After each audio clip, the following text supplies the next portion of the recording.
Fala galera, tudo bem com vocês? Seguinte, hoje a gente vai continuar com o nosso tema Cartas da Prisão e a gente vai falar um pouquinho sobre o primeiro capítulo da Carta de Efésios. Então já pega a sua Bíblia, pega o seu caderninho para você fazer as suas anotações, pega o seu café, o seu chá, seu achocolatado, seja o que for, e vem aprender com a gente, tá? Se você não viu o vídeo da aula passada, a gente deu um panorama sobre o assunto, tá? A gente falou quem que foi Paulo, falou um pouco do seu ministério e falou também sobre as 4 cartas, de forma bem panorâmica, as 4 cartas que ele escreveu dentro da prisão. Se você não viu o vídeo, dá uma procuradinha aqui no YouTube para você aprender também um pouquinho mais.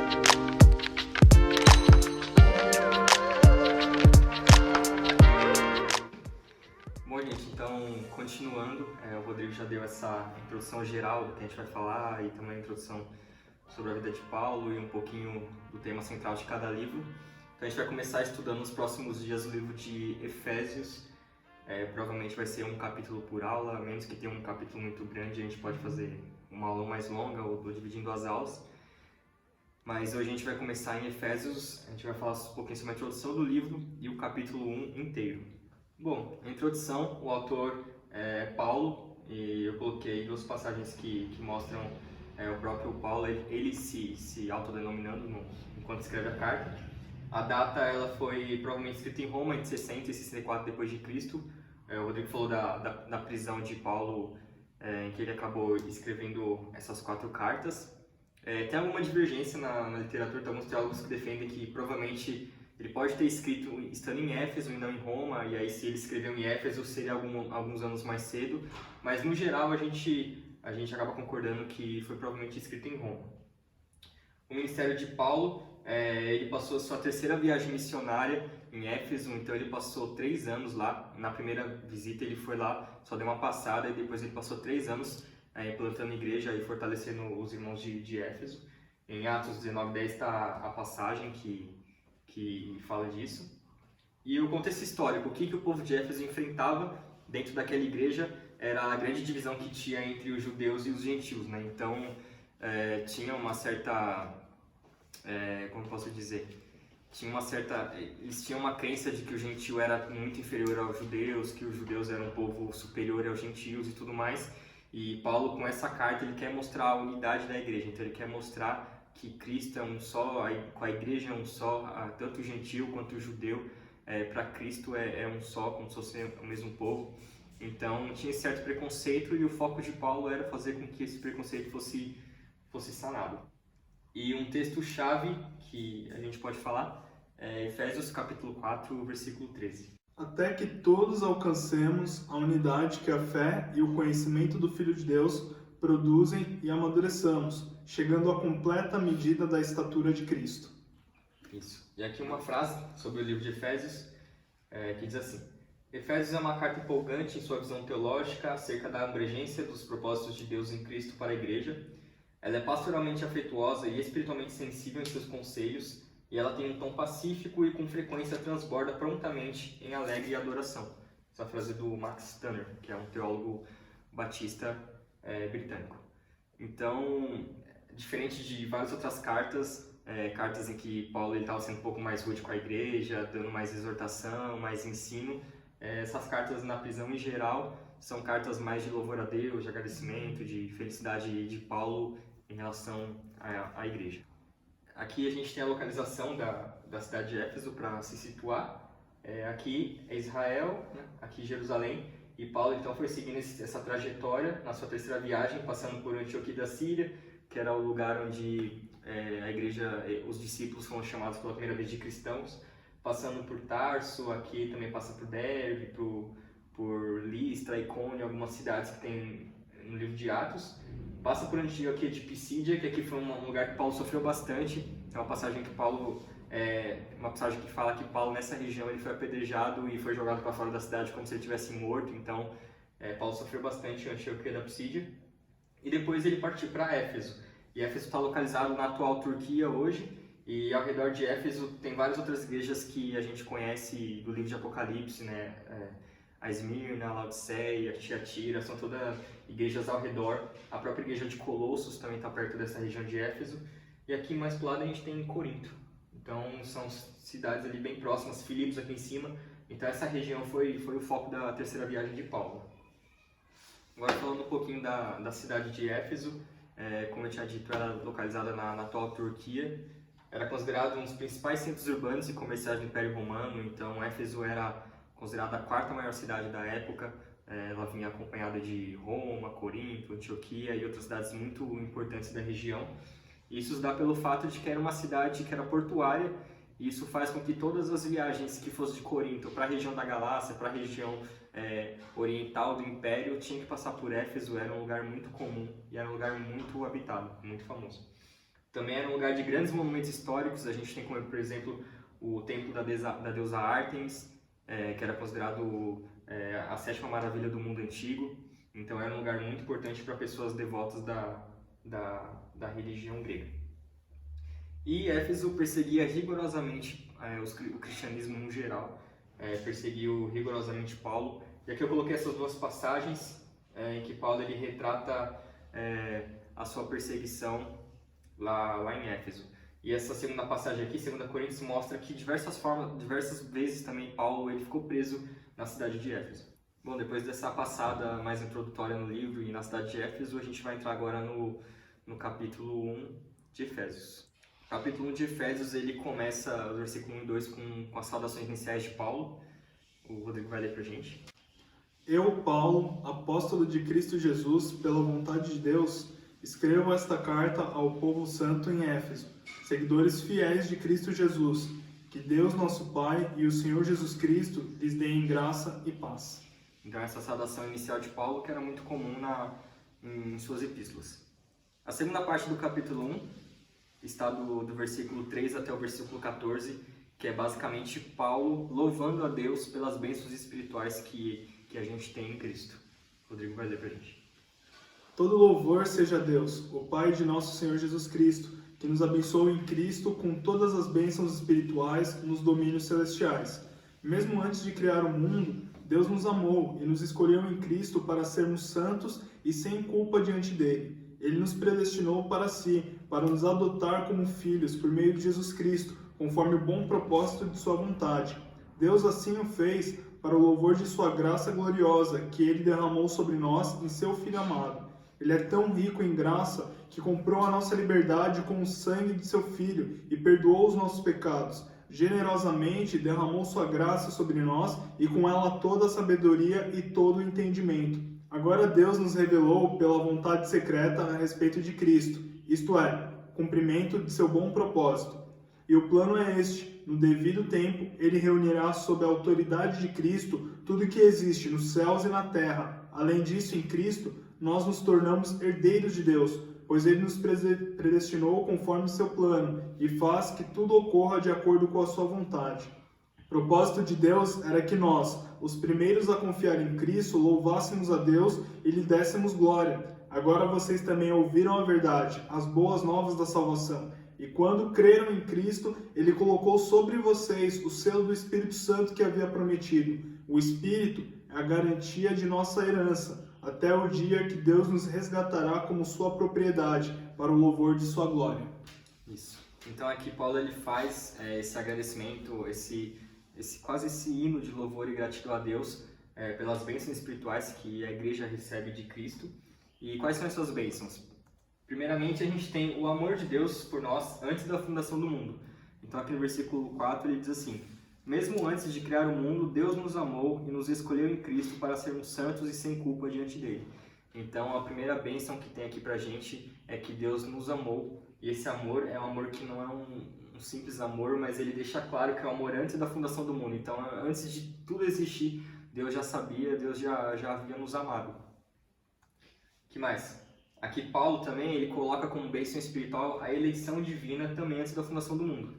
Tem aqui no versículo 4 que eu acabei de ler, no versículo 5, Paulo diz assim: ele nos predestinou para si, para nos adotar como filhos por meio de Jesus Cristo, conforme o bom propósito de sua vontade.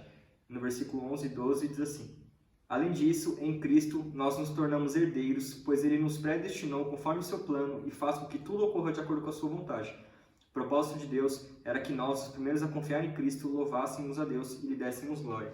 Então, outra bênção que a gente tem, outra bênção que Paulo deixa claro aqui é a respeito da eleição divina, o fato de Deus ter nos escolhido antes da fundação do mundo, o fato de Deus ter ter nos escolhido para essa salvação. E ele ainda deixa claro o porquê, qual que é o propósito da eleição, por que Deus nos escolheu. Tem aqui a terceira bênção, que é o propósito dessa eleição, que é para que a gente seja santo e irrepreensível. Está aqui no versículo 4, que ele diz: antes de criar o mundo, Deus nos amou e nos escolheu em Cristo para sermos santos e sem culpa diante dele. Então, a escolha de Deus, a eleição, ela tinha um propósito. E esse propósito é a santidade. Ele nos chamou para sermos santos e sem culpa. Deus não nos escolheu porque Ele sabia que a gente ia ser santo e sem culpa, mas a gente só é santo e a gente só é irrepreensível porque o propósito final da eleição de Deus foi nos tornar santo. E isso é uma outra bênção espiritual que a gente tem. E é demais ver como Deus quer trabalhar nas nossas vidas, né? Não é só porque a gente teve um encontro com Jesus Cristo que venha do jeito que você está e permaneça do jeito que você está. Aí a própria Bíblia já fala, né, que é pra gente ser santos e irrepreensíveis, né? Pra gente retornar pro plano original de Deus, né? Quando Deus criou o ser humano, é pro ser humano ser santo e irrepreensível, é para ser bênção nas mãos do Senhor, né? Para ser algo perfeito, né? Por conta do pecado, a gente acabou se desviando disso tudo, mas quando Jesus Cristo vem, Ele traz essa restauração completa, para que a gente seja santo e irrepreensível. E quando a gente pensa que Ele nos chamou para ser santos, a gente tem que lembrar das três principais características da santidade e da santificação, né? Eu até coloquei aqui essa passagem em 1 Coríntios 1 e 2, que diz assim: Eu, Paulo, chamado para ser apóstolo de Cristo Jesus pela vontade de Deus, escrevo esta carta com nossos irmãos Sóstenes, a igreja de Deus em Corinto, aqueles que Ele santificou por meio de Cristo Jesus. Vocês foram chamados por Deus para ser seu povo santo, junto com todos que, em toda parte, invocam o nome do Senhor Jesus Cristo, Senhor deles e nosso. Então aqui Paulo fala que o próprio Deus havia santificado os irmãos de Corinto, né? Então aqui Paulo fala que o próprio Deus santificou a igreja de Corinto. Mas a gente pensa, poxa, na igreja de Corinto estava uma bagunça, né? Uma coisa que eles não estavam era santos, porque todos os problemas que você podia imaginar tinha em Corinto. Então tinha incesto, tinha promiscuidade, tinha imoralidade sexual, tinha facções, uns queriam ser de Apolo, queriam ser de Cefas, outros queriam ser de Paulo. Era uma igreja muito imatura, era uma igreja que não sabia usar os dons espirituais, era uma igreja que estava fazendo uma bagunça durante a ceia. Então a igreja de Corinto era uma igreja, de certa forma, um tanto quanto bagunçada e cheia de heresias e problemas que estavam acontecendo lá dentro. E mesmo assim Paulo fala que o próprio Deus havia santificado a igreja. Então a gente lembra disso como uma santificação posicional, que significa, a partir do momento que eu declaro a minha fé em Cristo, a partir do momento que eu confesso a Cristo como meu Salvador e o Senhor da minha vida, eu sou declarado santo por Deus. E ali é uma santificação posicional. A partir dali, eu sou santo.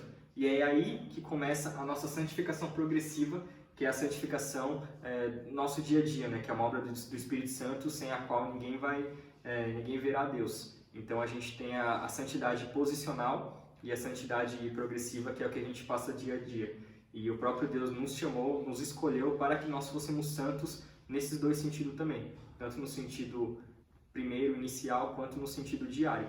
E a gente tem a santificação final, que eu acabei não colocando aqui, mas é aquela de que quando o nosso corpo corruptível se revestir de toda a incorruptibilidade e a gente vai ter um novo corpo e morar no novo céu e na nova terra, que a gente vai ser santo no processo final. E a quarta bênção espiritual que Paulo coloca aqui é a nossa adoção como filhos, o que nos faz herdeiros. Aqui no versículo 5 diz assim: Ele nos predestinou para si, para nos adotar como filhos por meio de Jesus Cristo, conforme o bom propósito da sua vontade. E no versículo 11 ele fala sobre a herança. Além disso, em Cristo nós nos tornamos herdeiros de Deus, pois Ele nos predestinou conforme seu plano e faz com que tudo ocorra de acordo com a sua vontade. Então, uma outra bênção é o fato do próprio Deus ter nos escolhido para nos adotar como filhos. Nós não éramos filhos legítimos e Deus, pela sua graça e misericórdia, nos adotou como filhos e nos fez herdeiros. E a grande pergunta que a gente fica é: herdeiro do que, né? Então, a Bíblia deixa claro a respeito do que a gente é herdeiro. Isso está em Mateus, o versículo 25, do 31 ao 34. Mas antes, Rodrigo, você lê para a gente Romanos 8, do 15 a 17. Pois vocês não receberam um espírito que os torne de novo escravos medrosos, mas sim o Espírito de Deus, que os adotou como seus próprios filhos. Agora nós os chamamos Abba Pai, pois o seu Espírito confirma nosso Espírito que somos filhos de Deus. Se somos seus filhos, então somos seus herdeiros, e portanto co-herdeiros com Cristo. Se de fato participamos de seu sofrimento, participaremos também de sua glória. E versículo 18, 19 e 23. Considero que o nosso sofrimento de agora não é nada comparado com a glória que ele nos revelará mais tarde, pois toda a criação aguarda com grande expectativa o dia em que os filhos de Deus serão revelados. E nós, os que cremos, também gememos, embora tenhamos o Espírito em nós como antecipação da glória futura, pois aguardamos ansiosos pelo dia em que desfrutaremos nossos direitos de adoção, incluindo a redenção de nossos corpos. Então, uma da nossa herança é a glória futura, que está guardada para a gente, e a outra está aqui em Mateus 25, do 31 ao 34, que diz assim: Quando o Filho do Homem vier em sua glória, acompanhado de todos os anjos, ele se sentará em seu trono glorioso. Todas as nações serão reunidas em sua presença, e ele separará as pessoas, como um pastor separa as ovelhas dos bodes. Colocará as ovelhas à sua direita e os bodes à sua esquerda. Então o rei dirá aos que estiverem à sua direita: Venham, vocês que são bem abençoados por meu Pai, recebam como herança o reino que ele lhes preparou desde a criação do mundo. Então, Deus nos escolheu para ser adotado como filhos e para termos esse direito da herança, e a herança é justamente aquilo que a gente espera do nosso futuro. A gente espera a glória futura, a gente espera o novo céu e a nova terra, a gente espera o reino de Deus que vai ser implantado na nossa terra. Então, isso são heranças que Paulo louva a Deus pelo fato da gente ter, e todas elas se dá exclusivamente pela graça. A gente não tinha merecimento nenhum, e Deus nos escolheu para ser santo, nos escolheu para nos adotar, nos escolheu para ser herdeiro, e glórias a Deus por essa escolha. E é legal que Paulo ele vai de um extremo ao outro, né? Ele começa falando que antes a gente era escravo, e na cultura romana, escravo era tipo o lixo da civilização. Escravo não tinha nem nome, não tinha nem identidade, né? Era quase um objeto, né? E Paulo fala assim, né? Vocês foram de escravos, agora vocês são chamados filhos, né? Vocês foram adotados por Deus. E quando a gente tem a adoção, até no contexto da época, a adoção era você vir um filho legítimo ali para você continuar uma linhagem, né? Para você continuar algo ali na família, né? Você recebe o nome da família que você foi adotado. Então tem um valor muito grande. Paulo fala assim, ó, antes de vocês que eram escravos, né? Vocês não eram nada, agora vocês recebem até um novo nome, né? O nome da família de Deus, né? Então é algo muito forte, é algo muito profundo. Continuando aqui, a gente tem a quinta bênção espiritual que Paulo cita, que é a graça e a redenção de Deus derramada sobre nós. Está no versículo 6 até o 8. Deus assim o fez para o louvor de sua graça gloriosa que ele derramou sobre nós em seu Filho amado. Ele é tão rico em graça que comprou nossa liberdade com o sangue de seu Filho e perdoou os nossos pecados. Generosamente, ele derramou sua graça sobre nós e com ela toda a sabedoria e todo o entendimento. E a escravidão era uma prática que era frequente na cultura greco-romana, e todas as pessoas entendiam o que Paulo estava falando. Quando Paulo estava falando que Cristo comprou nossa liberdade, não era à toa. Porque para um escravo na época era muito difícil que ele fosse livre, era algo praticamente impossível ele se tornar livre durante a sua vida. E ele só conseguiria isso se fosse por meio de uma compra, comprando a sua própria liberdade, que também se tornava algo impossível porque ele não conseguia o dinheiro suficiente para isso, já que ele não tinha os meios financeiros.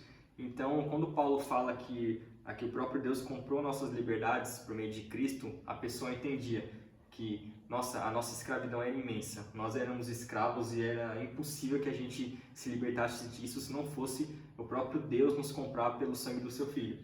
E nós éramos escravos também, e Paulo também fala aos Gálatas 5, do versículo 1, e depois o Rodrigo lê pra gente 1 Pedro 1, 18 a 19. Gálatas 5, 1. Portanto, permaneçam firmes nessa liberdade, pois Cristo verdadeiramente nos libertou. Não se submetam novamente à escravidão da lei. 1 Pedro 1, 18. Pois vocês sabem que o resgate para salvá-los do estilo de vida vazio que herdaram de seus antepassados não foi pago com simples ouro ou prata, que perdem seu valor, mas com o sangue precioso de Cristo, o Cordeiro de Deus, sem pecado nem mancha. Nós éramos escravos da lei, nós éramos escravos do pecado, E é graças a essa bênção espiritual que foi a graça, que foi a redenção, que veio por meio do sangue de Cristo, que nos comprou para que a gente fosse livre. Então essa é uma bênção espiritual que Paulo também louva a Deus. Aqui a sexta bênção espiritual que Paulo fala é de que nós temos a garantia da nossa herança eterna, que é o selo do Espírito Santo, que diz aqui no versículo 13 e 14. Agora vocês também ouviram a verdade e as boas novas da salvação. E quando creram em Cristo, Ele colocou sobre vocês o selo do Espírito Santo que havia prometido. O Espírito é a garantia de nossa herança até o dia em que Deus nos resgatará como sua propriedade para o louvor de sua glória. Então aqui a última bênção espiritual que Paulo cita nessa passagem, pelo menos nesse trecho, é o selo do Espírito Santo, que é a nossa garantia eterna, a nossa certeza da salvação, é a certeza da nossa herança que nós temos graças à graça e misericórdia de Deus. Até que eu coloquei aqui como curiosidade a palavra selo, a palavra que Paulo usou aqui no selo, a palavra no grego esfragizo, que significa não somente um selo como se fosse uma marca do Espírito Santo, mas é um selo no sentido pertencer a alguma coisa. Então é um selo de posse, é um selo de propriedade, é um selo de pertencer a algo. Então a gente não somente é marcado, selado pelo Espírito Santo, mas esse selo garante que a gente é uma propriedade particular do Espírito Santo. Esse selo garante que a gente tem um dono e esse dono é o Espírito Santo. Então ele é a garantia da nossa herança. Cara, lembrei até da passagem lá do povo de Israel no deserto, que quando marcaram os umbrais da porta com sangue, né? Foram marcados ali, e o anjo da morte não entrou.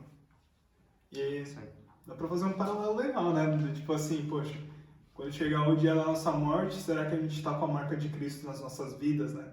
Será que a gente tá realmente selados ali? Se a gente não tiver, é morte eterna, né? Exato. Continuando aqui, a gente entra no terceiro e último trecho desse capítulo, que é a oração de Paulo. O Rodrigo vai ler pra gente. Desde que eu soube de sua fé no Senhor Jesus e de seu amor pelo povo santo em toda parte, não deixe de agradecer a Deus por vocês. Em minhas orações, peço que Deus, o Pai glorioso de nosso Senhor Jesus Cristo, lhes dê sabedoria espiritual, entendimento para que cresçam no conhecimento dele. Oro que seu coração seja iluminado, a fim de que compreendam a esperança concedida àqueles que ele chamou e a rica e gloriosa herança que ele deu ao seu povo santo. Também oro para que entendam a grandeza insuperável do poder de Deus para conosco, o que cremos. É o mesmo poder grandioso que ressuscitou o Cristo dos mortos e o fez sentar-se no lugar de honra, à direita de Deus, nos domínios celestiais. Agora, ele está muito acima de qualquer governante, autoridade, poder, líder ou qualquer outro nome, não apenas neste mundo, mas também no futuro. Deus submeteu todas as coisas à autoridade de Cristo e o fez cabeça de tudo para o bem da igreja. E a igreja é seu corpo. Ela é preenchida e completada por Cristo, que enche consigo mesmo todas as coisas em toda parte. Isso. Então aqui Paulo ele faz uma oração pelo povo de Éfeso, pelos irmãos da igreja, e no final ele dá um leve spoiler do que ele vai falar mais no futuro dos livros, sobre a supremacia, a soberania de Cristo e o propósito de Deus por meio da igreja. E aqui na oração de Paulo ele começa agradecendo a Deus pela fé deles em Jesus e de seu amor pelo povo santo, como está aqui no versículo 15 e no versículo 16. Depois Paulo ele pede a Deus sabedoria espiritual e entendimento para a igreja, no versículo 17. Depois ele pede para que o coração da igreja, para que o coração dos irmãos de Éfeso seja iluminado, a fim de reconhecer a herança que Deus nos deu, no versículo 18.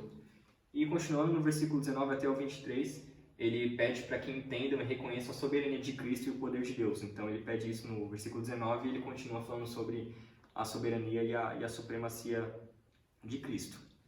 Eu gosto muito, cara, desse versículo, né? Fala assim, a partir do 21. Agora ele está muito acima de qualquer governante, autoridade, poder, líder ou qualquer outro nome, não apenas nesse mundo, mas também no futuro, né?